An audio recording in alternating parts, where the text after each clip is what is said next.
वैसे नामधारी समुदाय में कभी भी मुझे किसी ने कोई कंप्लेंट नहीं की, कभी कोई कंप्लेंट नहीं की कि हमारा ये हमारा वो काम अपने आप में खुद कर लेते हैं।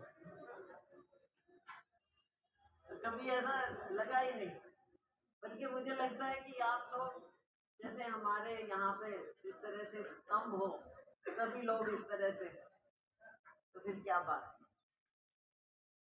तो आप और फलो फूलो आगे बढ़ें, हमारा पूरा समुदाय वैसे 36 बिरादरी आगे बढ़े। लेकिन ये जरूर कहूँगी कि आज के दिन जो भाजपा देश में और राज्य में है उसकी असलियत को आप पहचान के रखें। इम्तिहान तो आता है चुनाव के समय, बीच में जो बात आती है वो हम है, आवाज उठाने की बात है, संघर्ष करने की बात है। आपके लिए, लोगों के लिए जो भी कुछ बात हो हम तैयार हैं। मैं हूँ, मेरे साथी, हम सभी लोग तैयार हैं आपकी आवाज बनकर। हम 5 साल लोगों की सेवा करने का आपने जो मौका दिया है वो सेवा हम करते रहेंगे और सच्चे मन से सेवा करेंगे। ये आप जानते हैं, मेरे पिताजी को भी जानते थे, मुझे भी जानते हैं। सेवा सच्चे मन से होती है। अगर कुछ नहीं हो सकता तो आप मैं कह सकती हूँ, पर आप लोग भी समझते हो। तो साथियों, आने वाले समय में 4 साल बचे हैं, 1 साल निकल गया मेरा। 4 साल में जो भी कुछ हो मेरे लायक, कभी भी कुछ हो, हमेशा हाजिर है। यहाँ पे हमारा दफ्तर भी है, स्टेडियम में, वहाँ हमारे साथ ही बैठते हैं। तो कुछ भी वहाँ पर हो, लेकिन आप तो मुझे जानते हो, चाहे दिल्ली, चाहे हिसार, चाहे सिरसा, कहीं भी कुछ भी कार्य कभी भी हो तो हमारे हमेशा दरवाजे आपके लिए खुले हैं। और आइए मिलजुल कर हम आगे काम करें, लोगों की सेवा करें। आप तो वैसे भी सेवा भाव इतना ज़्यादा रखते हो, आपका समुदाय ही सेवा भाव से जुड़ा हुआ है।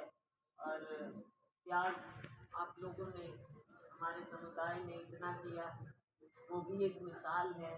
चाहे देश की आज़ादी के लिए हो, चाहे मानव सेवा की बात हो, और चाहे आगे बढ़ने की, समाज को आगे बढ़ाने की बात हो, तो आप हमेशा उसमें आगे रहे हैं, अग्रणी रहे हैं। तो आप सबका मैं धन्यवाद करती हूँ। खोसा जी का विशेष रूप से मैं धन्यवाद करना चाहूँगी। खोसा जी ने हमेशा मेहनत की और पार्टी के लिए इन्होंने योगदान दिया, और चाहे दिन हो रात हो। कई बार मुझे तो लगता है मैं क्या एज का थोड़ा सा ध्यान रखे हैं, लेकिन आज भी इनको कोई कह नहीं सकता वैसे।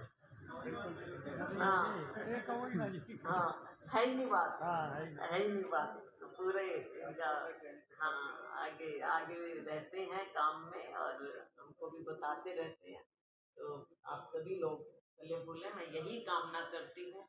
बहुत बहुत धन्यवाद। एक बात और कहूँगी कि जो आज के दिन आगे के लिए जो चौकन्ना रहना है, जब हम अपने संविधान की बात करते हैं और देश के हालात की बात करते हैं, तो राहुल जी ने जिस तरह से भाजपा का असली चेहरा दिखाया है, किस तरह से इलेक्शन में क्या किया जाता है, उन्होंने तथ्यों के साथ मीडिया के सामने रखा है और सबने देखा उस बात को।